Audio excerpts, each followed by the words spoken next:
do that. Yeah, it's like with KU, mine and Johnny's stuff does not perform there. Even when we try to game the system, and by game the system, I just mean play the game. Yeah, totally. And it's like those readers. The analogy we keep coming back to that I really, really like is that KU is buffet. It's just a buffet. And, it's an all-you-can-eat buffet, and so it attracts an all-you-can-eat buffet reader. And then that's Kindle Unlimited, right? Like the subscription plan? Correct. Yeah. Cool. So it's $10 a month, and you can read as much as you want. And the books that are in there, Amazon gives them some promotional tools, including you get paid for page reads. So it's where all the bulk buffet stuff goes. And people there aren't discerning because they're not paying for the book. They already paid their $9. So they're going from one book to the next to the next. It's meant for whale readers who just spend all their time reading. All right, that's fine. But Johnny and I are writing books for people like you, Colin, where you're like loving this book so much, and you want to have a discussion, and you're like, man, this feels really lived in. Most of the KU books do not feel lived in. They feel rushed to market. They feel kind of garbagey, honestly. And so that's a really hard area to compete in because we stand out in all the wrong ways. We are demanding of a reader.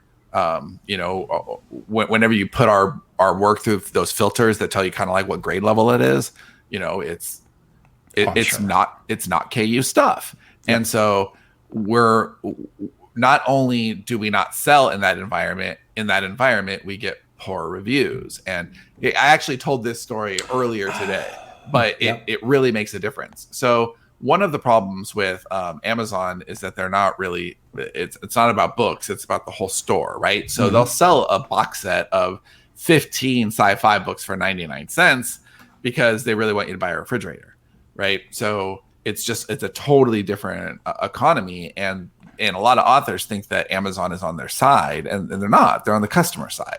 So books have been a loss leader for a long time, and that's fine. But you kind of have to know. You have to know the game.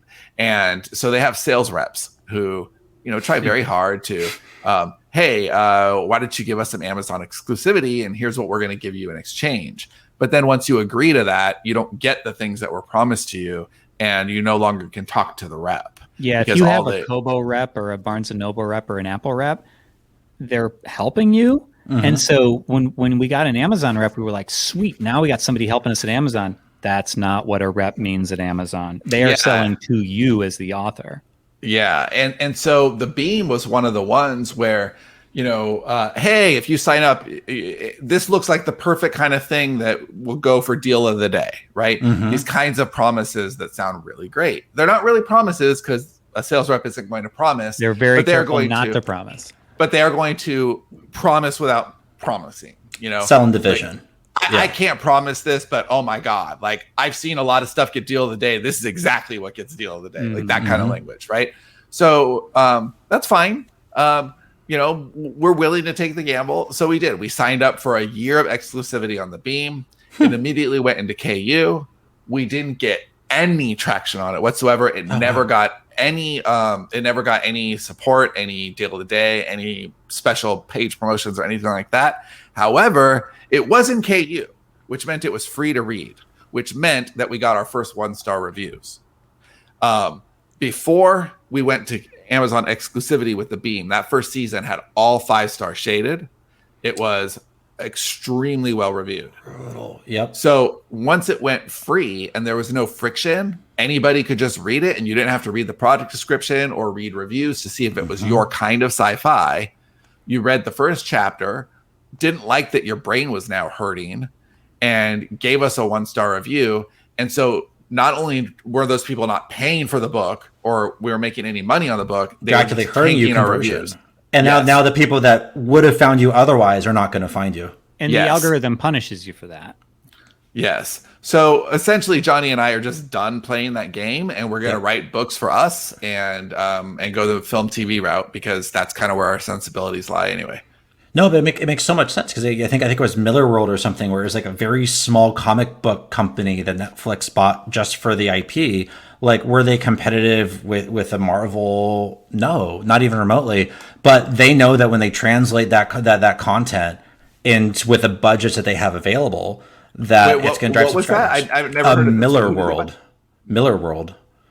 I think the Umbrella Academy thing was one of their titles, so they're already starting to kind of mine that very heavily. Oh, Mark Miller. Okay, got it. Yeah, I know what you mean now. I know what you mean. Like, as writers, like, I mean, do you get from Amazon? Do you get metrics? Do you get some idea of like how far people read into kind of the book, or kind of what retains? Like, how much information do you learn? Oh, we know page reads, so but they don't tell us. Like, it's a total number of page reads. Yeah, right. You could get that information on like Kobo, I think gives you that information, but they have less than 1% of the market. So it really does feel like a little bit of selling your soul to the devil. Like, it is a little Faustian, because like I love Kobo, but Kobo doesn't have a lot of traction, right? I mean, we really tried to play with Kobo a lot, and I would love to play with Kobo, but the problem is like their big hits are Amazon's like splash in the puddle.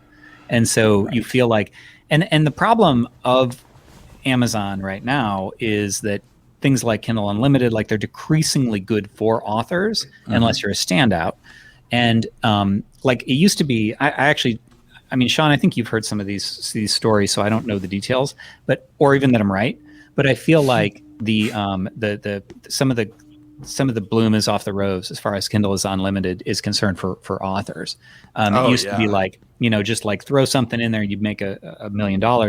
But now it's decreasingly easy, and they've been boiling the frog for as long as Kindle has existed, which means that these people like, well, hold on, it worked 6 months ago, it worked 7 months ago, right? There are people, including us. Our company has spent hundreds of thousands of dollars, trying to figure out the way the ads work and the way, it's just not worth it. It is not worth it, because it's a race to the bottom. And not only does it become harder and harder and harder to get those new customers, for us, we ended up realizing we don't have the customers we want. We don't have the readers we want. We have people, we want people who have their favorite chefs, and we kept going to the buffet. We're only making buffet food.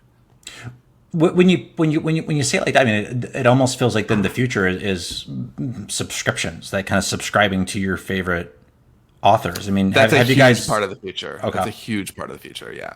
How do you guys think about that for your own part? Like and like how, when you think about that for your own audience and your own books, like what do you think kind of a Sterling and Stone like subscription would look like, and how you would make that transition? We actually tried that. We've tried it before. We successfully tried it before. We just didn't really have the right software for it.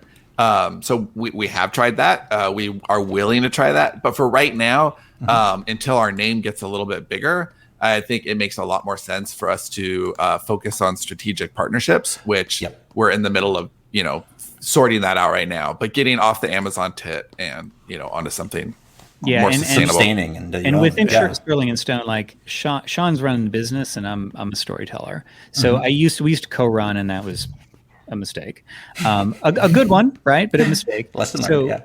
So my perspective is a little different. Like I literally, the direction that we're headed, just because in terms of like, let's make big IP, let's make big ideas, let's take our time and craft things that the Netflixes and others of the world will want to buy. That just fits my sensibilities anyway. So the idea of like subscription for me is like, that'd be great if that happened. But as far as a creator, like I'm just thinking, I just need to make the best stuff I can.